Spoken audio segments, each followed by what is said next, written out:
What's up, everybody? Welcome to Kinda Funny Games Daily for Tuesday, April 27th, 2021, a Widow Wednesday. I'm one of your hosts, Greg Miller, alongside the Rogue One at Gary Whitta. Good morning. Happy birthday. Thank you very much, Gary. A good morning to you. How are you? Thank you, Barrett. Thank you, Barrett, on the ones and twos. Yes, it's my birthday. I'm officially 38. Gary, you remember when you turned 38 20 years ago? What did that feel like? It was 10 years ago, but sometimes it does feel like 20. Yeah. Honestly, wait until you think you're old now. Wait until you add another 10 years on. My goodness. You know, Gary, I know you want to talk about me. It's my birthday. You want to talk about how great You're I my am. favorite subject. I want to talk about you. How did you know yesterday these Rogue One storyboards were going out, right? You tweeted them and you made a point to call out that in one of them there was Nerf herding. And then what do I see on IGN.com today? An article about these storyboards promoting the fact that there's Nerf herding. Did you know? Were you doing the PR masterstroke of writing the headline for him, telling him exactly what to talk about? I actually didn't know about the IGN thing. I'm hearing that from you right now. I know a couple of small sites picked it up. I often have to be very careful about what I say about anything to do with Star Wars because I'm associated with Star Wars. Anything I say gets very easily turned into clickbait news headlines, and so I tend to say less rather than more. If you notice, I don't really tweet about Star Wars that much. I tweet about other stupid shit. But Matt Alsop, who did all this amazing work on Rogue One and also helped with the Last Starfighter sequel project that we're working on, has been putting out these boards lately. And I just thought it was really interesting because it actually reminded me of some of the early versions of the scripts that I worked on where, cool ideas, little things like for whatever reason, they don't fit in the broader context of the movie, we end up losing. They're a nice idea, like by themselves. They don't necessarily they have to be kind of sacrificed for the greater good of the movie. But that was one of the little Easter eggs that we originally put in one of the early planets that the rebels went to. You saw these little lamb sheep type creatures that were going, meh, meh, and they were going to get like pushed along by a little kind of Afghan goat herd kind of guy. But the idea was, they were nerfs, and he was.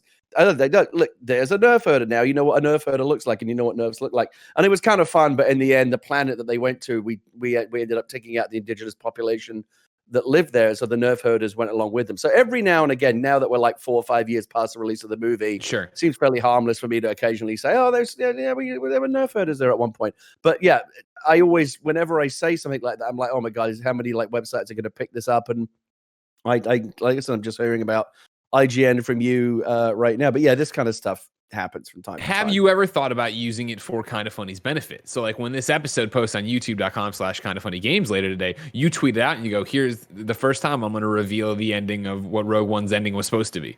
And you put it out, and then they get here and they realize, I got all these thousands of Star Wars fans who came here and clicked the subscribe button. And that's where I have to be more careful. Like, if I talked about like what like previous endings of the movie were, that will get picked up much more. Something totally kind of incidental and just silly and fun, like nerf herders. Yeah, that's fine. But if I remember, like at one point a couple of years ago, I tweeted out like what the original fate of Krennic was. Krennic always died in the movie, but he originally died in a different way than he does in the finished film.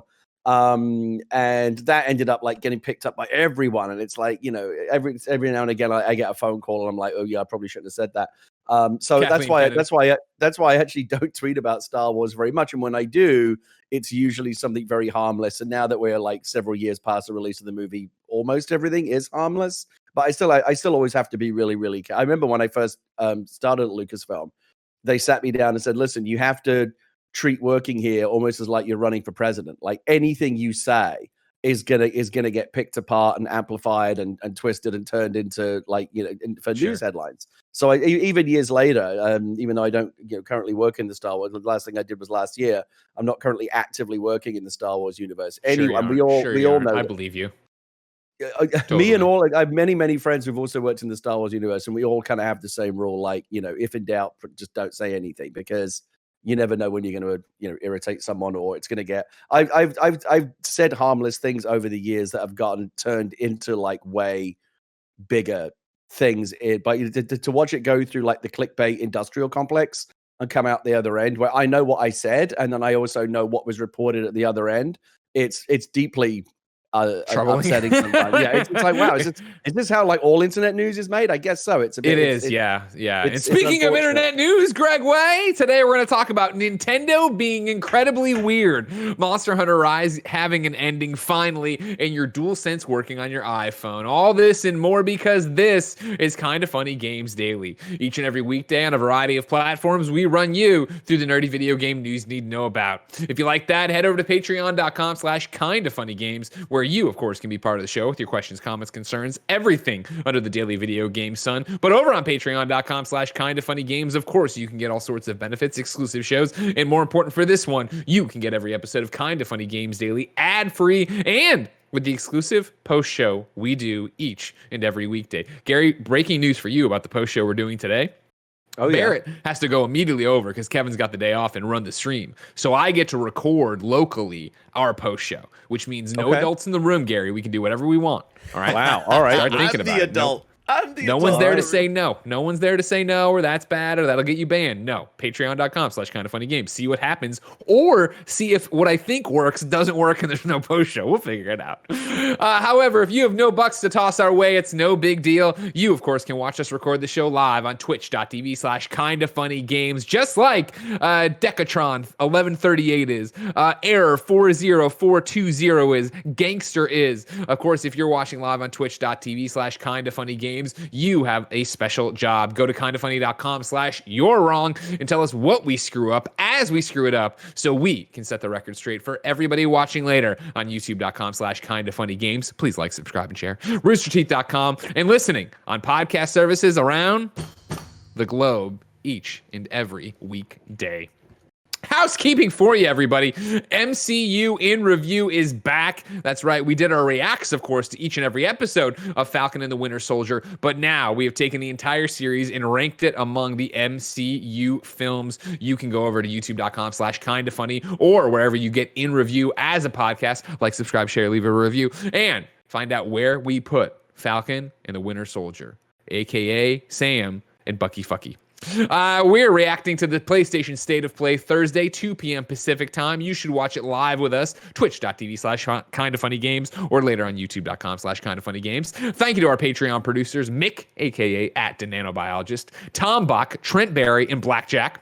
Today we're brought to you by Dr. Squanch, Final Fantasy VII Intergrade, Caviar, and Channel Fireball. But I'll tell you about that later. For now, let's begin the show with what is and forever will be the Roper Report. Time for some news. We got 5 items on the Roper Report today. A baker's dozen. Also, Gary, I wanted to call it earlier, but I forgot. Hey, cool job on us color coordinating. Both wearing blue. Not something you see often from us on the same day. You heard of blue balls. We're the blue boys. All right. Okay. Moving swiftly on. Number 1, why is Nintendo so weird, everyone? Let's talk about a Super Mario Party update. If you forgot, because it's understandable, Super Mario Party came out in October 2018, more than 2 years ago. Out of the blue today, Nintendo releases this. Keep the party going. A free update to Super Mario Party adds online play to the board game mode, 70 minigames, and the 2v2 partner play mode available now. If you click through and went to their site, you got a little bit more. Obviously, online play to the board game mode, you understand. More minigames, you understand. Here's a little bit more of them explaining it. Do you have what it takes to outwit your friends and family in Mario Party mode? Roll the dice and outmaneuver the competition in a bid to collect the most stars and prove you're the ultimate party goer. It's the classic 4-player board game mode, now updated with online play for the first time. Then, race, chase, and put your relationships to the test in Online Partner Party, a 2v2 team version of the classic board game mode. Work together to roam the board and secure victory against your opponents in this super competitive, super collaborative party mode. Gary, before we even get there, we'll go straight to the Nano Biologist, who writes into patreon.com/kindafunnygames, just like you can, and says, better late than never, Super Mario Party has been updated. My biggest question is, angry Greg voice please, why wasn't this released a year ago? Super Mario Party has been out for almost 2.5 years, and this is the first update ever we get from the game? What the hell, Nintendo? And angry Greg voice, I'm proud of you, champ, drink some water. Hold on, Gary. I'm just gonna say this has big like like when I schedule out tweets and like I accidentally schedule a tweet later like it needs to go up like Wednesday, but then I accidentally like schedule it for Friday. It feels like they scheduled this update and like an announcement for like a year ago, but then they accidentally hit 2021. That's what this feels like. Gary, yeah, let's just jump in here. Nano goes on, obviously, to rant a bit more, talk about the fact that ARMS has been all but forgotten until Smash. Splatoon didn't see any updates after 2019. What is going on? Gary, what is going on? Super Mario Party at review, when it launched, the reviews were like, oh man, it sucks there's no online for everybody to play together. I mean, who knows why Nintendo does anything that it does? Like it's a fool's errand trying to in any way predict or analyze what Nintendo is going to do next or what they just did or why or when or how. But that's what I love about them. They're like, when you're in a relationship with someone who's totally crazy and they're just like emotionally just like absolutely mad. I'm the one in that relationship. It's like you should probably get out of the relationship, but you just can't look away. Like the craziness is kind of what's attractive about it in a way. Like that's Nintendo. And they do all this amazing stuff, but they also do stuff that drives you crazy and seems to have no rhyme or reason. And I that's kind of what I love about it. You just never know what they're going to do next. And sometimes it infuriates you, sometimes it delights you, sometimes it does both. But there's no other games company out there like them. They're happy to just do what they want on their own schedule. And it often has us tearing our hair out and going into crazy Greg rant voice and all of this stuff. But like, we love it. Like how much less interesting would the games industry be without Nintendo and all the mad shit that they do?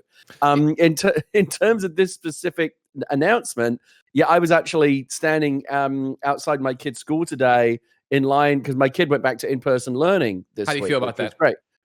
I mean, we feel great about it. She was super excited about it. We're excited about it. It's the world feels like it's slowly getting back to normal. And I was actually standing in line with her today, waiting for her to go into her classroom. And as soon as I saw that, I immediately showed it to her, and her eyes just went wide because this is actually something she's been waiting for a while. She loves Mario Party. The whole house kind of has a love-hate relationship. Who doesn't love Mario Party except Joey Noel? Everyone has a love-hate relationship with it, right? Exactly. Again, that's what's like Mario Party in a way is the most Nintendo game Nintendo's ever made because there's so much to love about it, but so much that drives you crazy. Of course. At the same time, it's like this happens. If you want to see me rage, Greg, get me on a fucking Mario Party stream. You will see rage the like of which you have never seen. Because I'm actually quite good at it. Like I'm good at the board game element. I'm pretty good at the mini games. I usually am ahead in stars by the time you get to the final thing. But then but then like the fucking person comes along and says, "Oh, well done, Gary. You've got 7 crowns. But you know what? We're going to give 10 crowns to this person because they were born on a fucking Tuesday. They're the winner now." Well, what the fuck is that? It drives me absolutely. I've never come closer to like smashing my TV and sending the fucking bill to Nintendo. It's like, you pay for this because this was your fault. But again, that's kind of what I love about it. During this past pandemic year, obviously, online gaming has really come to the fore more than ever. It's been more important than ever as a way to connect with people. So, yeah, it would have been even better a year ago when we really could have used it, but we can still use it now. I'm glad they're doing it. My kid loves to play Nintendo games with her best friend who lives a couple of towns over, and now they'll be able to do that. They're thrilled about that. And think about what this is going to mean for the world of Twitch streaming, playing with people online. I mean, there's all kinds. This is going to bring. I think this one move is going to put Mario Party kind of back in the for better or worse. You can argue about whether or not this is a good thing, but Mario Party is going to be back in the public eye in a big way. And here's my thing. So like, let's jump in because right in the chat a while ago on twitch.tv/kindoffunnygames, if you have Amazon Prime, you have Prime Gaming, whatever they call it now, give us a sub. Gaming Foodie and Fit said, "Lol, you get something for free and you bitch." We're joking around. Obviously, it's great that Nintendo is still supporting supporting Super Mario Party.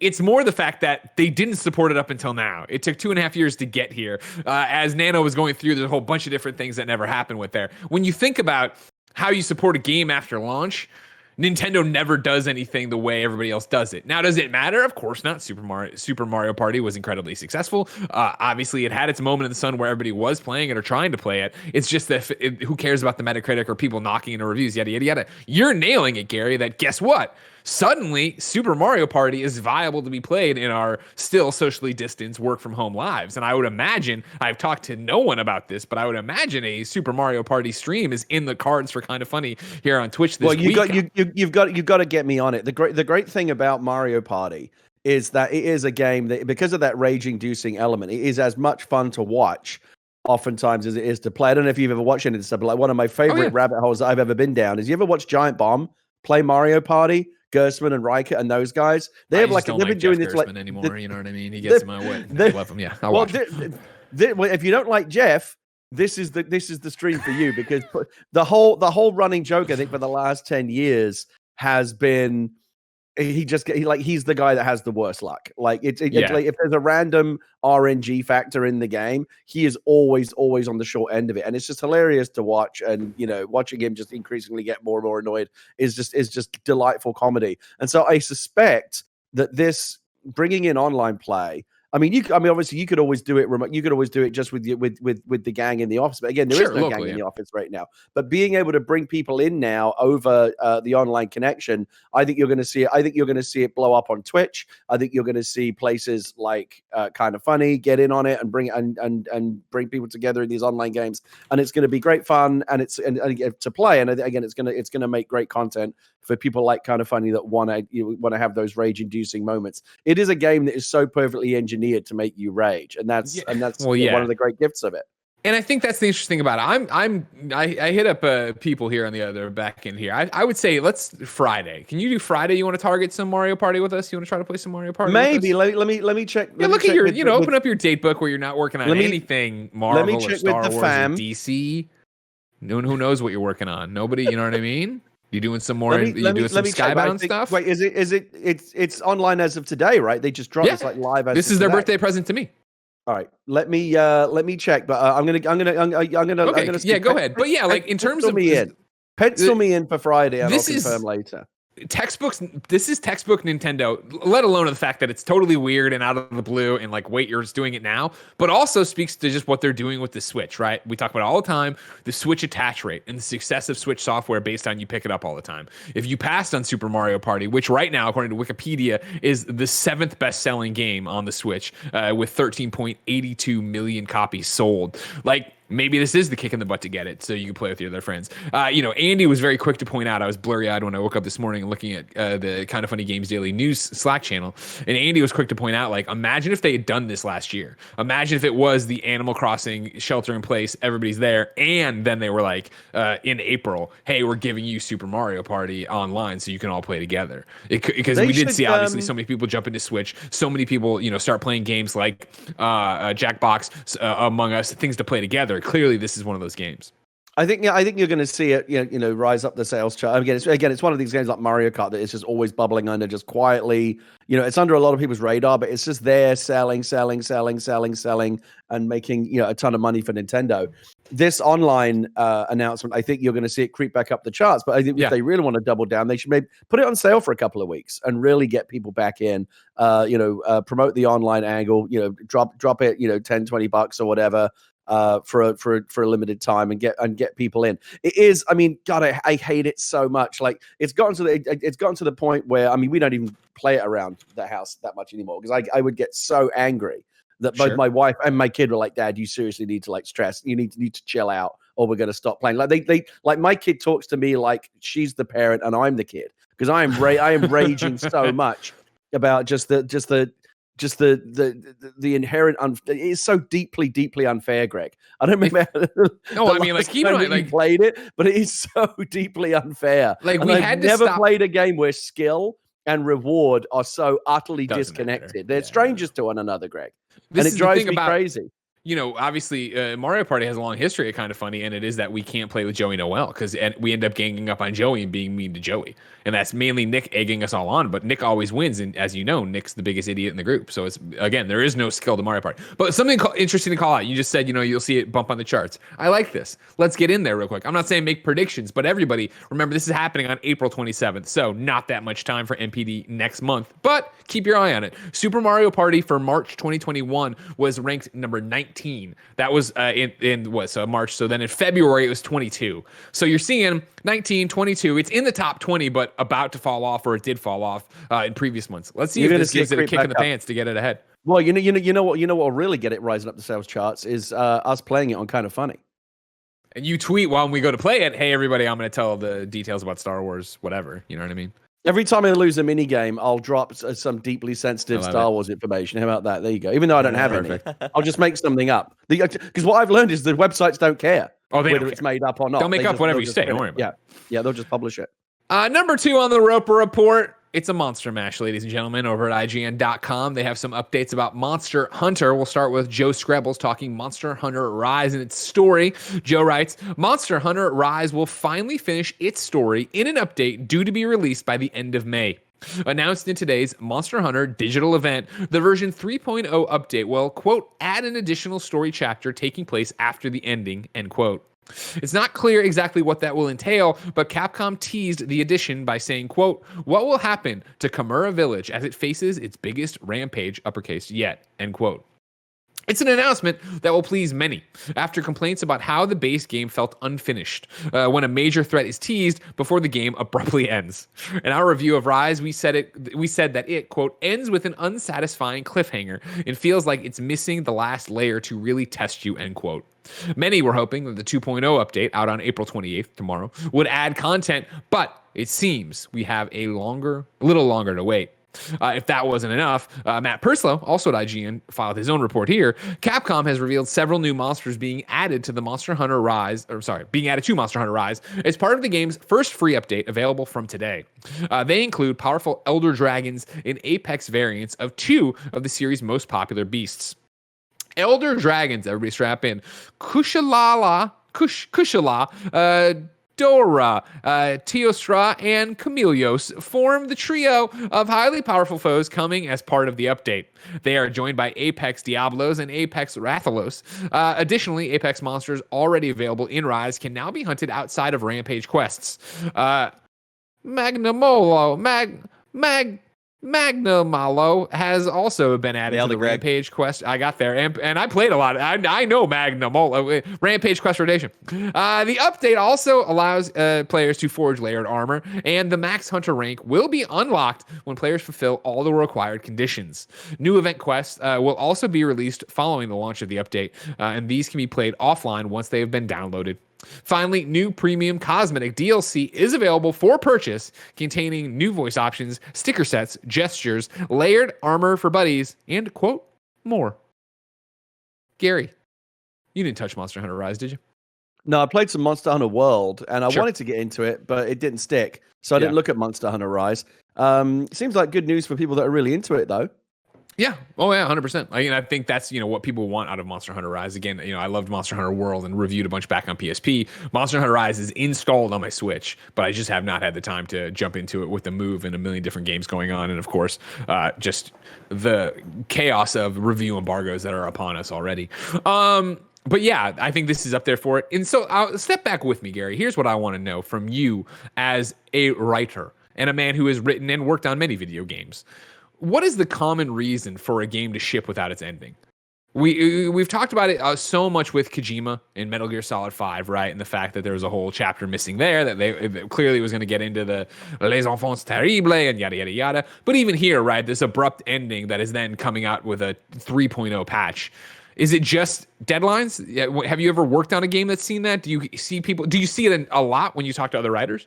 No, in fact, even as you're talking about it, I'm thinking, like, is this really a thing? Like games that ship without an ending? Maybe it's just something I'm not aware of. But like, what? Prince of Persia. You remember that Prince of Persia reboot they did at UB? And no, I don't. Like, ending? So I was going to ask you to give me some. I was going to ask you to give me some example. I mean, the only thing I can think of that even comes close is Mass Effect 3 shipping with that broken ending, where they clearly didn't have time to finish it properly, and then they later did go back and revise it. But like games that don't need. Well, wait, wasn't it Halo 2?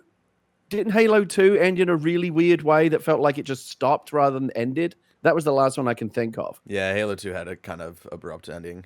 But was it it doesn't matter. So like then I guess then stepping back, if you don't have the personal context for that part of it, Gary, how much I once, and this is a dated reference, but stick with me because it counts.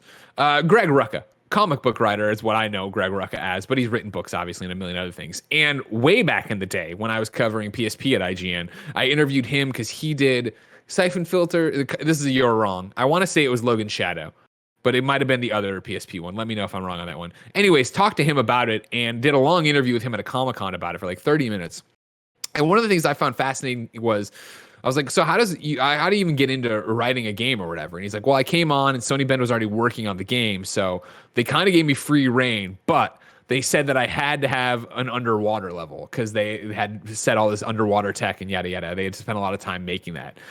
Gary, is that still the case when you go into a writer's room of a game, or do people talk about mechanics they specifically need and have it penciled in? Is it something that you get to go in there and pitch the story and then it evolves outside of that?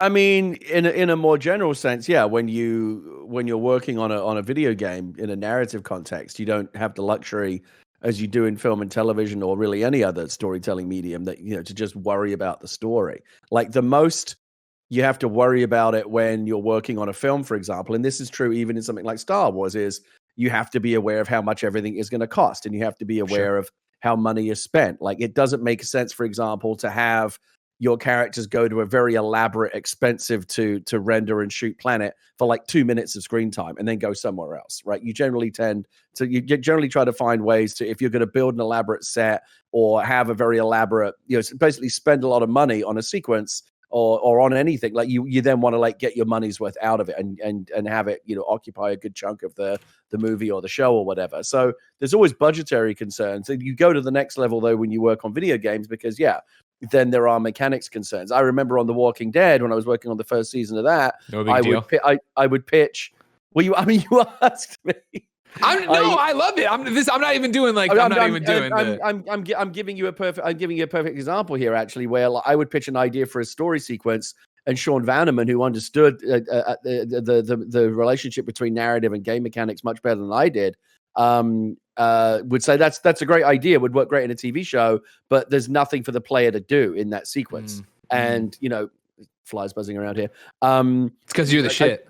At the time, that's good. At the time, I don't know if they how long they stuck around, but at the time they had like a really, really strict rule, something like there has to be something for the player to do. Like if you go more than 25 or 30 seconds without the player being asked to, being prompted to do something, or press a button, do anything. They'll start to tune out. It's like, why, at this point, why is it not just watching television? Like, why am I here if you're not asking me to do anything? So you're always conscious of not letting the story play out for too long before the player's asked to do something. So and there are far more. That's just like a really superficial, simple one.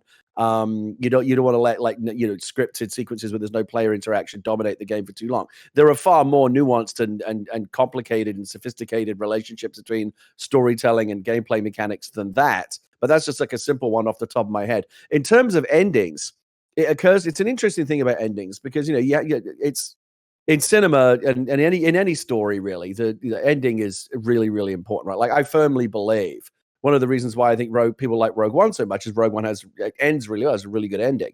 Yeah. I firmly believe that when people watch a movie, 90% of the way they feel about it gets decided in the last 10 minutes of the film. Like, how do you stick the landing? What is the overriding emotion or the feeling, or like when you walk out of the cinema or whatever, or as Netflix is prompting you to immediately go watch the next thing, what is it that you're thinking about? Like, what is the emotion that it's left you with? Like, and endings are how you decide that. This happened, you remember, in Adaptation as well. The screenwriting instructor says, as long as you have a good third act, as long as you have a good ending, the rest of it is not as important as that. The interesting thing about video games is, if you think about like narrative media, different forms of it, video games are probably the medium in which you see the ending the least, because in a movie or a TV show, the ending's at the end of 2 hours of cinema, or maybe 10 hours of 10 episodes or whatever. Most people generally get to the end. Like there will always be movies or TV shows where you bail out because you're not enjoying it, you don't get to the end. But for the most part, if you start watching a movie, even if it's a shitty movie, you're probably going to finish it, right? Yeah, but if 100%. it's at the end of 60 hours of gameplay, you're much less likely to get all the way to the end. And so game designers often put a lot of thought into the ending of their game, but at the same time, it's always at the back of their minds, like, how many people who play this game are even going to see this ending? Because it takes so much work and effort to get to. There's many games that I've played that I enjoyed, that I never finished, and I never saw the ending. I might go watch the ending on YouTube or something. But it's interesting to think about that. Endings are really important. But it's not like game designers are thinking, well, let's not bother on the ending because a lot of people won't even get to the end. You still have to care. You still have to put a lot of effort into the ending. It's just an interesting thing to think about, that in video games, probably by a way higher percentage than anything else, people don't see the ending because it's just a lot more effort to get there. And I think, it's an interesting struggle. I always talk about, I play video games and I always say I'm a story horror, right? Like I want the narrative experience. It's why I love most, or no, I shouldn't say why I love most. It's why I'm drawn to third person action adventure, right? Something like an Uncharted, where it's like I'm watching a movie, but I'm playing it. And I think it was Imran on a Kind of Funny Games cast was talking about the fact that we still struggle as the video game industry to make compelling stories overall. Like obviously there's a whole bunch of standouts we can call out and do things, but overall, and I would point to something like Outriders, where I fucking love Outriders, right? And I did beat the story, but I know so many people who love Outriders and skipped every cutscene and didn't do anything and just threw it away, and like they have no idea what's going on or they don't finish it. And then to boil that down, which is a very extreme example, I think, where you're in it just for the loot and the grind, to name another game where it's like, oh yeah, what happened in that game? Or okay, like it's not about the story at all, and you're playing it, and so it's what you're talking about. If people put in these cliffhangers, these teases, these things, if you read every note you find in the game, gives you a better. But who's doing that? And like lots of people are, but not the majority. And so it's weird. What's interesting about it, Greg, is that usually game developers might want to be very guarded about this kind of information, like how many people actually finish the game.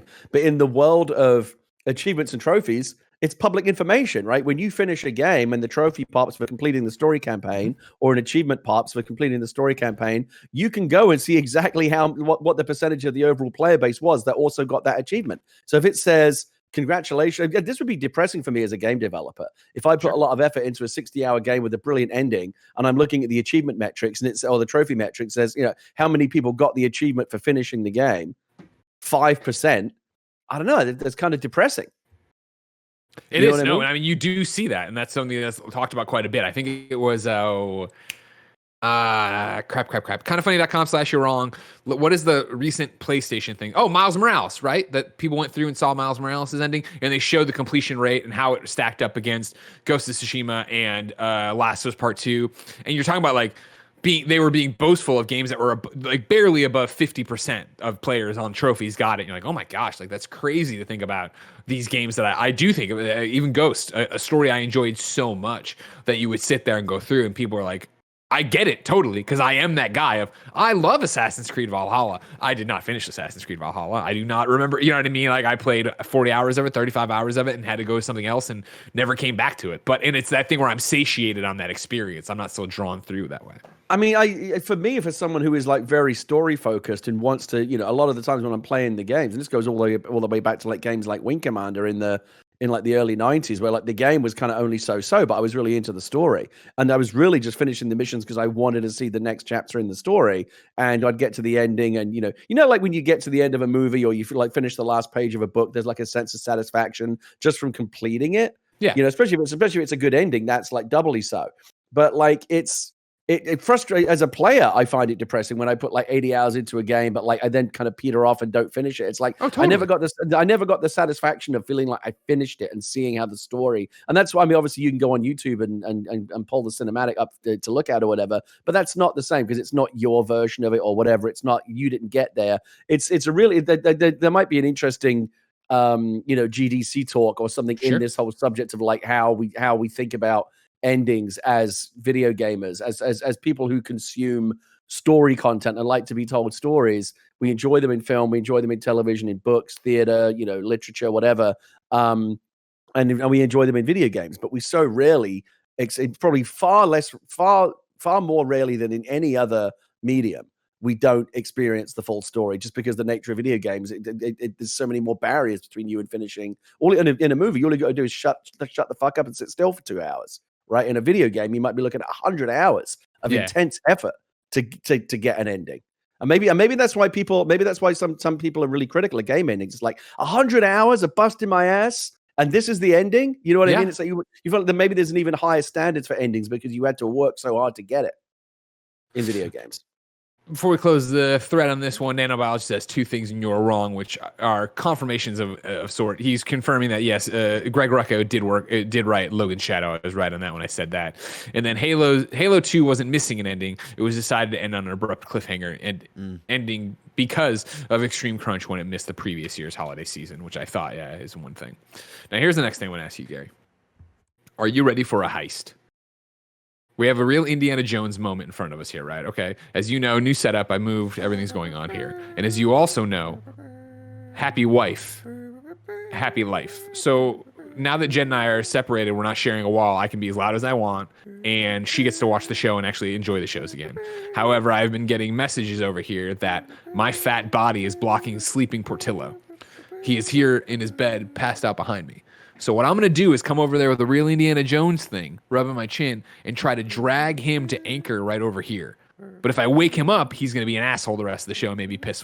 So we're going to do this, all right? Keep if you this just on going. gently shove the whole dog bed across the room, that's the idea. Probably be okay, right? Yeah, he sleeps through a lot of stuff. We'll see. It's not like you have to pick him up and put him someplace else. Watch this, Barrett. I'm going to be Alfred Molina. I always forget that was Alfred Molina, you know? Oh, yeah. You're so young. It's a teapot. Oh, wow, look at him. Look at him go. Guys, look at him go. Wow. Look at that. Look at that. Oh, no. Right at the corner. Oh. Come on. We fucking crushed that, everybody. I'm proud of you. I'm proud of Gary. I'm proud of Barrett. I'm proud of Jen. Good job, everybody. Throw me Portillo. I throw you the whip. Number 3 on the Roper Report, ladies and gentlemen, you can now use your DualSense and Xbox Series controller on iOS. We go to Jordan Oleman over at IGN.com. I also just thought, how tragic would it be if he was dead? iOS, not Jordan Oleman, my dog. No, iOS update 14.5 has added native support for PS5 and Xbox Series X and S controllers on the iPhone and iPad. Available today, the 14.5 update is a major addition to iOS, adding app tracking transparency, meaning apps now need express permission to track user data, a workaround for those wearing masks while unlocking their phone, new voices for Siri, and more. As part of that, game controller support via Bluetooth has been added too. The feature has been hotly anticipated for some time, with users previously forced to find workarounds or use the DualShock 4 while streaming from PlayStation 5 in apps like PS Remote Play in absence of proper DualSense support. Players will also be able to use the DualSense and Series controllers with a compatible Apple TV if they own one, so they'll be able to play Apple Arcade games on the big screen with a next-gen controller. You can find and install the update by heading to your Settings app, tapping General tab, and then scrolling to Software Update. It's also very timely, given that Microsoft just kicked off its beta testing program for Xbox Cloud Gaming on iOS devices. Players will be able to use the latest Xbox controllers while playing games through Safari as part of the 14.5 OS update, if they're lucky enough to be chosen to take part in the beta. Great news, Gary. Yeah, this was actually really fortunate timing. Obviously not in any way coordinated or deliberate. Just really good timing, though, that in the same week, basically, that Microsoft rolls out the beta for iOS support with xCloud streaming.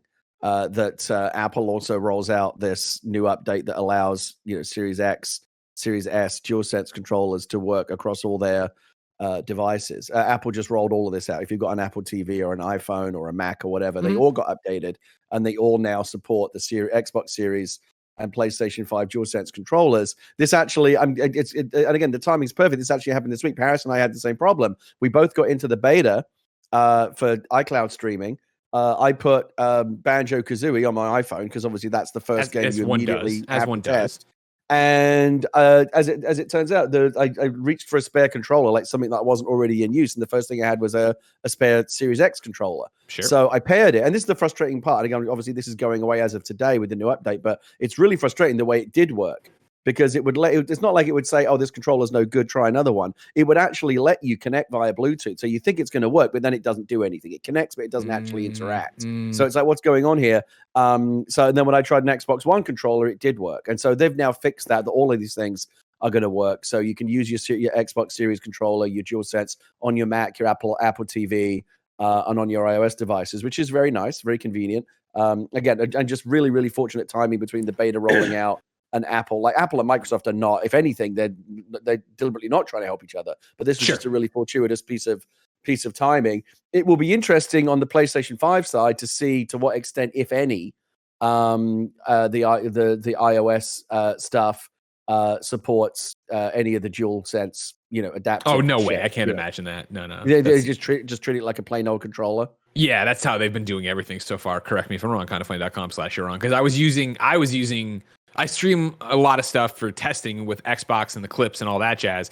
And then for PlayStation, I had bought a bunch of different clips for my DualShock 4s and was using those. And then I got the backbone. But I'm pretty sure that, there was no rumble or anything even on the DualShock 4 for remote play and everything else. But correct me if I'm wrong there. I think it's just the way Bluetooth works for it in terms of going. But this is great news as somebody who, again, I've been using more remote play than ever in my life for PlayStation 5. And a big part of it is the backbone controller, which, by the way, is not a sponsorship. They sent me for free, but to play and review. But I just love that thing so much in the way my iPhone slips into it. Great comment from I got to call out this brilliant Galaxy Brain comment from the chat. Could just get an Android and not have these problems. Brilliant comment. First of all, it's not a problem. As of today, it's been fixed. And secondly, yes, indeed, I would love to not have that. I'd much rather have problems with endless fucking malware and ransomware and all kinds of other horrible Wild West security fucking endless fucking nightmares, and also worrying about what fucking Android update I'm going to get based on what is manufacturer this gingerbread or my is it Android. Cookie dough? I don't know what's happening. Is this cherry pie or rim job? I don't know what kind of Android I have, and do I get it? Fuck off. Just let me enjoy the shit that I have. I have an iPhone and it works. Like, what is the point of these fucking comments, Greg? It's because these Android people, they want to feel like they're not on the wrong side of history. But I'll let you know what happens every time I hang out with my Apple friends, right? And we talk about you little green text bubbles and how disgusting you are. And every time I see a green text bubble, Greg, I just can't deal with it. Makes me sick to my stomach. I feel bad for him. Like the green text bubble is like what prevents me from getting closer to Kevin, Totally. Oh my God. I can't do the taps and send back. Otherwise it's like Greg Miller thumbed up this photo. I'm like, get the hell out of here. Yeah, what the fuck is that? I'm looking through here. So I have an article being sent our way by Platypus. The DualSense iOS makes use of the haptics, but then Nano says it's saying the new M1 powered Apple iPad Pro can use the PS5 DualSense haptic feedback. So we're just talking about like if you're one of the richest kings who's getting the new iPad, that one does it. But like everything else can't. So I'm talking about like my phone and remote play and all that jazz.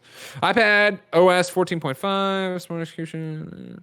I think that's right. If I'm wrong, let me know on that one. No, I'm wrong here. Ryan T says PS Remote Play in the DualShock 4 supports Rumble, touchpad, share, and touch buttons.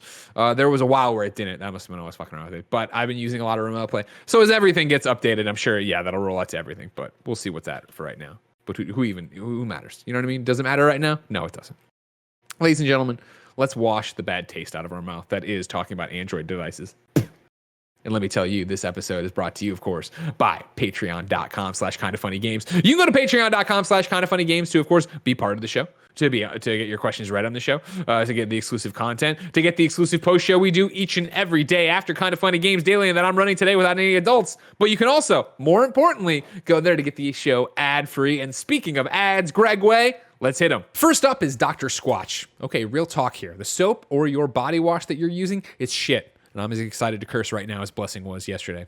It's packed with harsh chemicals, synthetic detergents, and it's brutal on your skin. If you're ready to step up your game to soap that's natural, great for your skin, and doesn't smell like a middle school locker room, Dr. Squatch is where it's at. Dr. Squatch is changing the way men approach hygiene with their natural personal care products that make you feel like a man and smell like a champion.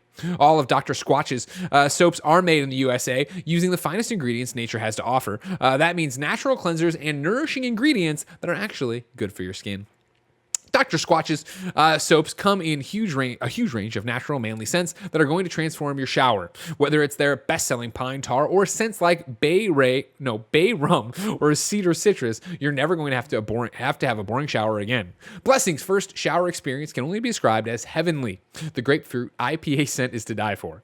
If you really want to make it easy on yourself, you can also subscribe to Dr. Squatch's just like the hundreds of thousands of other guys out there have. Every month, fresh bars of Squatch show up at your door. It's super easy. They've also got a full lineup of personal care goods and deodorant, personal care goods like deodorant, hair care, and toothpaste. Right now, new customers can get 20% off on orders of $20 or more when they go to drsquatch.com and enter the code DSCKFGD.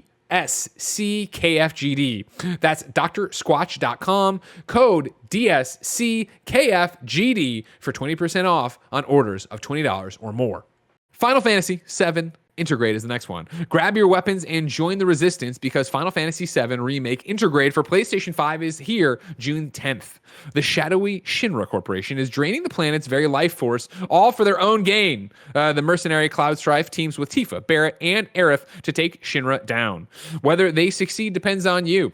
We are also excited for Final Fantasy VII Remake Intergrade. It's the definitive edition of the award-winning Final Fantasy VII Remake. Intergrade comes with so many expanded graphical gameplay and system enhancements. We're talking improved lighting, crisper backgrounds, more realistic textures, and more.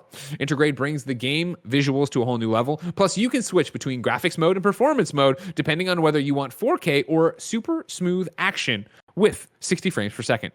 Plus, yes, there is also a plus. The game comes bundled with episode Intermission, a brand spanking new episode featuring Wute Ninja Yuffie as the main character, where she'll conspire with Avalanche HQ to steal the ultimate materia from the Shinra Electric Power Company. Pre-order Final Fantasy VII Remake Intergrade today by going to SQEX, that's like Square Enix, but SQEX.link/remake-KF. That's SQEX.link/remake-KF. Next up is Caviar. Loving good food doesn't necessarily mean you are able to cook well. If you want a great meal but need a little help, let the restaurant come to you. Caviar can help. Caviar is the food delivery app for people that are into good food. They bring the best local restaurants directly to your doorstep. Other apps may have national chains, but Caviar keeps it local. Those hidden gems in your neighborhood, they're on Caviar. Caviar curates local options for every taste. Whether it's the perfect Reuben from the sandwich shop or the best Indian vegan curry, you always have options for whatever you want.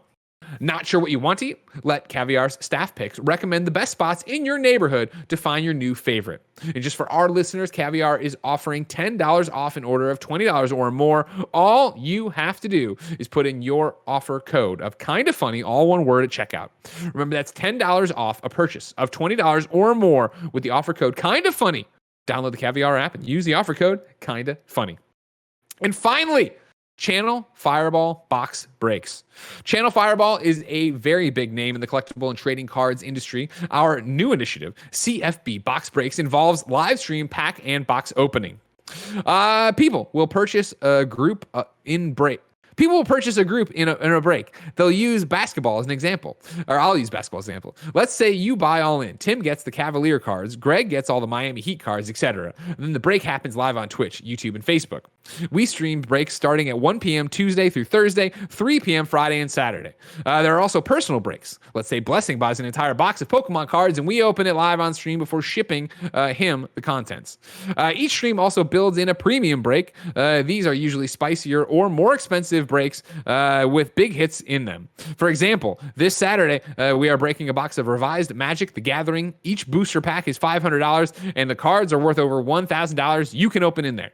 Box breaks are a fun way to get your hands on collectible cards. Pokemon, Magic the Gathering, Flesh and Blood, sport cards, and more. They're running an awesome deal on Battle Styles, the hottest new Pokemon set right now, and you can get a box cheaper with CFB Box Breaks, that's all one word, than anywhere else. So head over to cfbboxbreaks.com and make sure you use the code Kinda Funny so they know we sent you, and you can get 5% off your first box breaks. And maybe you'll get this big chunky Pikachu. Maybe you'll get that big chunky Pikachu. Number 4 on the Roper Report, the YOSH has a new job. This is Eddie over at GameSpot. After 30 years with Capcom, Street Fighter producer Yoshinori Ono announced in 2020 that he would be leaving the publisher. Now he's announced on Twitter that he will join a new company, the mobile game studio Delightworks, as its president and COO effective May 1st. Ono's departure from Capcom is no surprise, as he originally announced back in August 2020 that he would leave the Japanese company. What's new today is Ono's announcement of where he's going and when.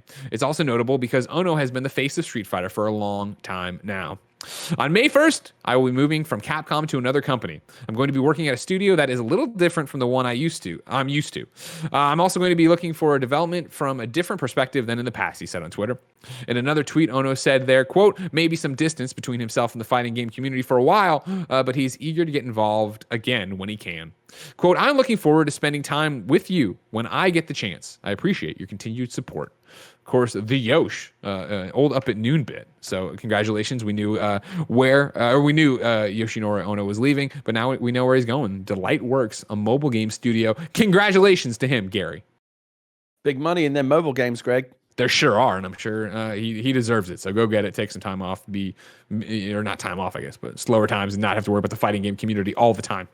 I don't know if it's like celebrity deaths, where they tend to come in threes, and two's not really a tree. Jeff Kaplan leaving Blizzard last week, and now Mr. Street Fighter leaving Capcom. I'm sure, again, if you're like in the Street Fighter or like fighting game community in general, I'm sure it's really, really big news. What would be the biggest one? What would be the biggest megaton news bombshell in terms of someone who is like really well associated with a game like an existing company or game franchise? It would have been Kojima, right? That happened. That already happened, but that was a while back. Like, so what now? In terms of like who's still out there currently associated with Miyamoto, right? That would but I mean he's already kind of semi-retired, isn't he? Yeah, he's not doing as much, right? I you rattle off the big names. So you go Miyamoto, you go Ed Boon, you go Druckmann, you go Tim Schafer. Like, it's that thing of we're so, I think, in a way, numbed by it all because there are so many people coming and going all the time in video games, right? Like we just talked about Jade Raymond and her whole like trajectory all over the map here in recent months. So it could be a million different things, but I think Miyamoto, if he left Nintendo, it would be crazy. I think Miyamoto may one day like fully retire, but the idea of him ever going anywhere else is unthinkable, isn't it? Yeah, 100%. I think he'll retire there, and that'll be the end of it. And you understand why. Chat's calling out, of course, Todd Howard, of course, Cory Barlog. Cory though has already come and gone. He came, he left, and he came back. So like that is going to happen. Well, that's going to happen. John Carmack, sure. Yeah. I have a bigger question for you, or a bigger story for you, and then a question for you, Gary. You pointed this one out, so I have to put it in here. Number 5, Neymar Jr. is in Fortnite. And I want to know, Gary, who is this man? Neymar Jr. can be contained no more. Starting this week on April 27th, today, my birthday, you can tackle his Battle Pass quests, allowing you to unlock his outfit and other items from his high-octane set by completing Neymar Jr. quests and epic rarity quests. Unlock and unleash his primal forms. Also, visit creative mode for a player-made welcome hub, an island inspired by Neymar Jr.'s arrival, and compete in the Neymar Jr. Cup for a chance to win a custom soccer boot from Neymar Jr.'s team at Puma. Yeah, I thought this was interesting when I saw it this way. I thought of you instantly because I thought it was an interesting confluence of something that you know and care about a lot, Fortnite, and something you know and care about almost nothing, which is football, right? Sure. And soccer. I like football. Well, you call it soccer if you want. And so I just thought it was interesting. Like, did you, when you first saw that this morning, were you like, who the hell is this guy? Did you have any clue who he was? You tweeted and said, "Am I gonna have to explain who this was?" And I was like, and then I had to Google what the hell was going on, and I saw the Fortnite announcement. I was like, "Oh, okay." No, I don't know who he is, but that makes sense. That's obviously soccer. Do you know? Oh, well, let me throw some other names out there that are like on the same tier. Do you know who Lionel Messi is? I know the last name Messi. I couldn't pick him out of a crowd. His jersey's red, I think. No. Do you know who Cristiano Ronaldo is? I know the name, but I couldn't find him out of a... Is he the one with the mohawk? No. Okay. Do you know who what teams any of these people play for? Oh, no, not a chance what in hell nationality they are? No, I was moving and packing stuff up, I ran into a scarf I had that was... I think I may be wrong. It was somebody gave it to me to support their team that had won, and I want to say it was the Tottenham thing, which is your team, right? Aren't you with Tottenham? Tottenham, not Trottingham. What the fuck is that? I don't fucking know. What are any of these? Do you know? First off, come on, you've been in America long enough. You can't tell me any English town has a normal name. Do you know who Kylian Mbappe is? No, that is a made up name. Okay. Well, he actually plays on the. It's a very real name, and he actually plays on the same team as Neymar. See, when I first blurry-eyed looked down on the phone, I was excited. I thought Namor from Marvel Comics was coming. He is. I'm not going to. I don't need to bore you with the deal. Suffice you to say that he is one of the most famous athletes on the planet in any sport.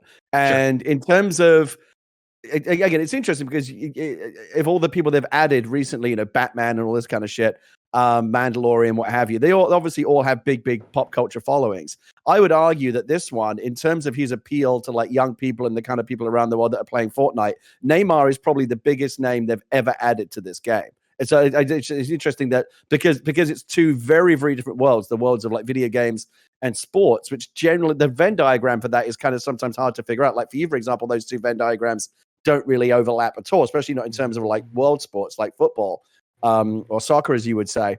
I just thought that was interesting to see. Here's something that here's something that a lot of people know a lot about. I'm sure there's a lot of people on the other side going like, Neymar's in what? What the fuck is Fortnite? Do you know what I mean? Like, there's a lot of people that really follow sports and football and stuff like that, but I have no idea about video games. So sure, but there is a big for young people in particular who idolize these players. Like Neymar is probably he's a brilliant player, one of the best players in the world. But for that reason, he's also one of the most marketable commercial commodities in the world, like in terms of sponsorship and all that kind of stuff. One of the most valuable commodities in the world. Like everybody, all the sports brands, all the brands want to be in business with people like Messi and Ronaldo and Neymar and Mbappe.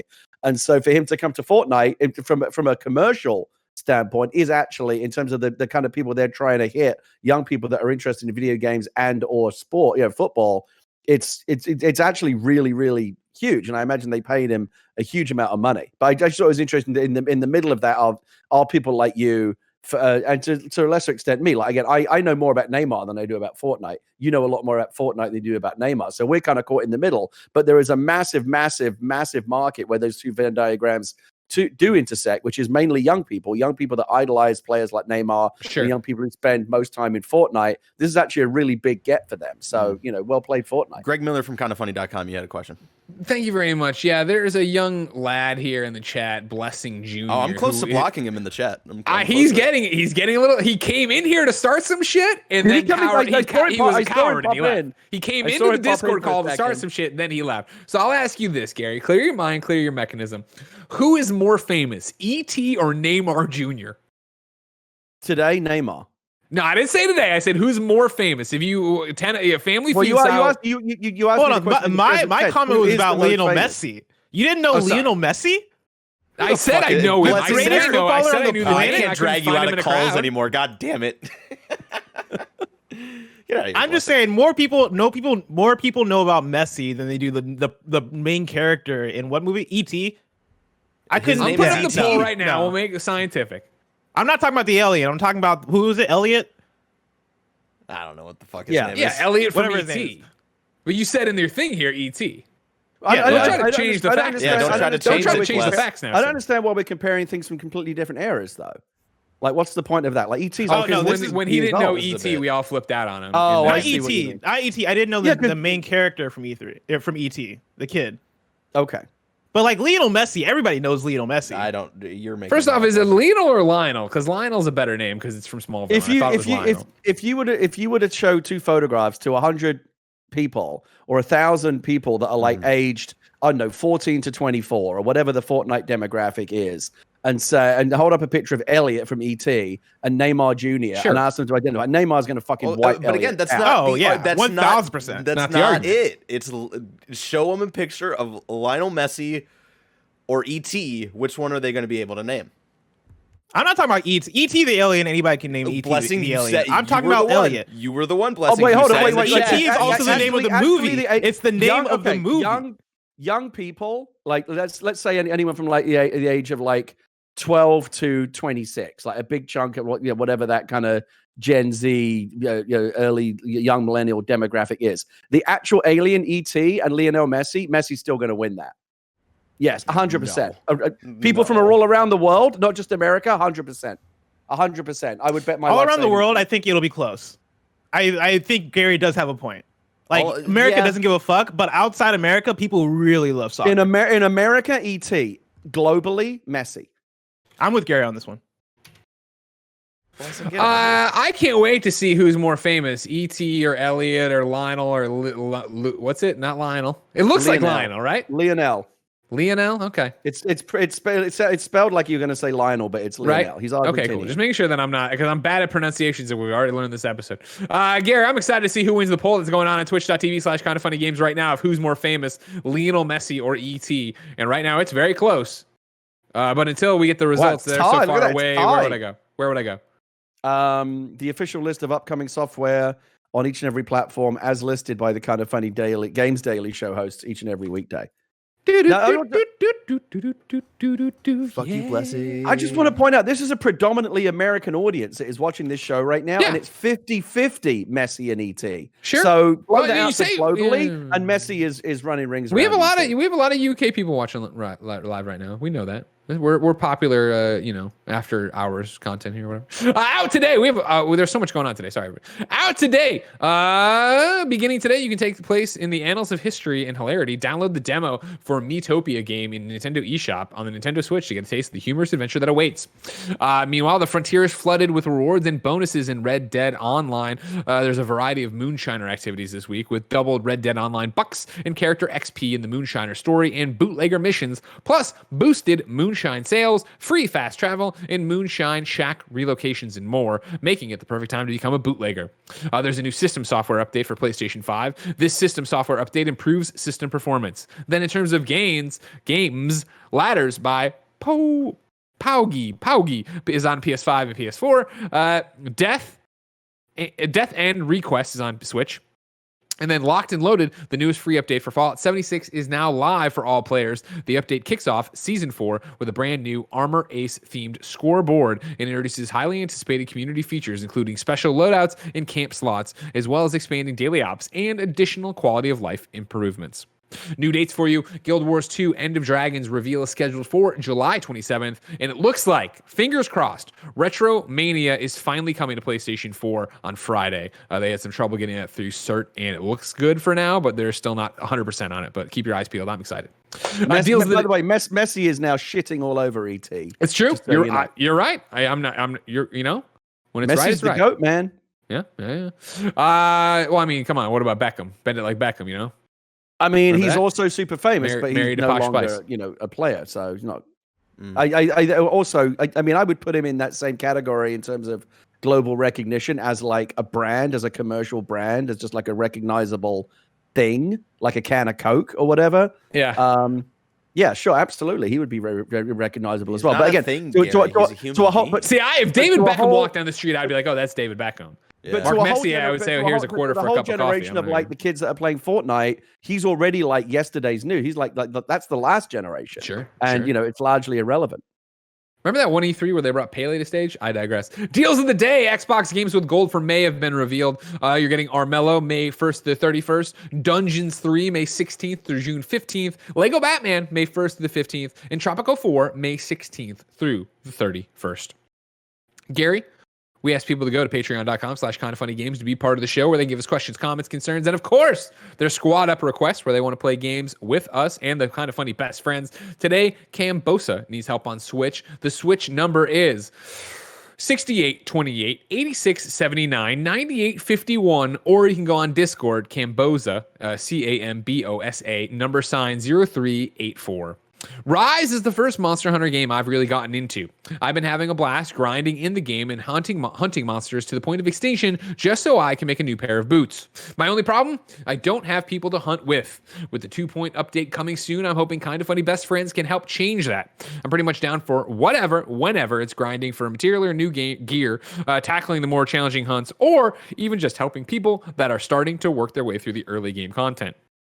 Thanks to COVID, I'm stuck still on that unemployment life, so I have a lot of free time to play. Switch code, like we already said, Discord Cambosa, number sign 0384. Let's go ruin the ecosystem together, one hunt at a time. Oh, man. And Gary, know your wrongs because we've been doing them live as we went. Who is more famous? Lionel Messi has won with a whole bunch of the vote. It went away as I went to talk about it, and I don't know how to. Yeah, it was a blowout. It was a landslide. It was like 58%. It looked like they won by. So congratulations to Messier. You are more famous than ET, it turns out. And I rescind my point. And Blessing, I apologize to you wherever you may be. Don't apologize to him. I rescind my apology. Fuck you, Blessing. Tomorrow's hosts, ladies and gentlemen, are going to be Blessing and Tim. Thursday it will be me and Tim, and Friday it will be me and Blessing reuniting one more time for the week. I guess we got a PSL. Surprising intervention by Blessing. Like, what is it about Lionel Messi that made him come in here like suddenly getting all uppity? He gets hyped up on coffee. He's such a little kid. He gets riled up. About like is he? He probably had a juice pop this morning, and then he came in here. Is he like a soccer fan or something that I didn't know about? He's a huge soccer fan. Yeah, he plays FIFA. He plays FIFA. Yeah. Oh, I should play FIFA with him. I was playing FIFA this weekend. I'm like, I need people to play with. Of course. Yeah, if you're playing ET, I bet a whole bunch of people would be there to play it with you. Ladies and gentlemen, if you're watching live right now on twitch.tv/kindafunnygames, Blessing Jr. is coming to play some Returnal right after this. Then Nick's going to play more Uncharted. If you're watching later, of course, and missed all that, you can go to youtube.com/kindafunnyplays, our newest YouTube channel, to catch that archive. If you want to see more of me and Gary with no parents in the room, we're going to patreon.com/kindafunnygames to do the exclusive post show we do each and every weekday. Remember, over on patreon.com/kindafunnygames, you can write in to be part of the show. You can get the show ad free, and you can get the post show we are about to do. By the way, I used the wrong word. I just checked myself. I was like, uppity, is that even the right word? Uppity means self-important or arrogant. That's not what I meant to say at all. I meant to say, I don't know, I feel like you just touched a nerve with Blessing, like he was a secret soccer fan I didn't know about. So see, whenever I hear uppity, I think of that when Bart sold his soul and Snowball number 2 on The Simpsons was hissed at him. He goes, "You're awfully uppity for somebody who eats bugs all day." So I would have assumed that uppity, just means like touchy. Yeah, like you touched a nerve. That was what I meant. I kind of felt like you touched a nerve, but I used the wrong word. Maybe it's like literally now where we've just made our own meaning for what the word means, and everybody's with us. Apparently, I'm looking at him now. Apparently, even it has a racist connotation as well. So I feel doubly bad about it. We don't like that. Yeah, let's come on now. Certainly not my intention. I apologize to Blessing for that. All right. Ladies and gentlemen, this has been the Kind of Funny Games Daily Show. There's more content, like I said, here on twitch.tv/kindafunnygames. There's going to be a post show on patreon.com/kindafunnygames. But until next time, it's been our pleasure to serve you.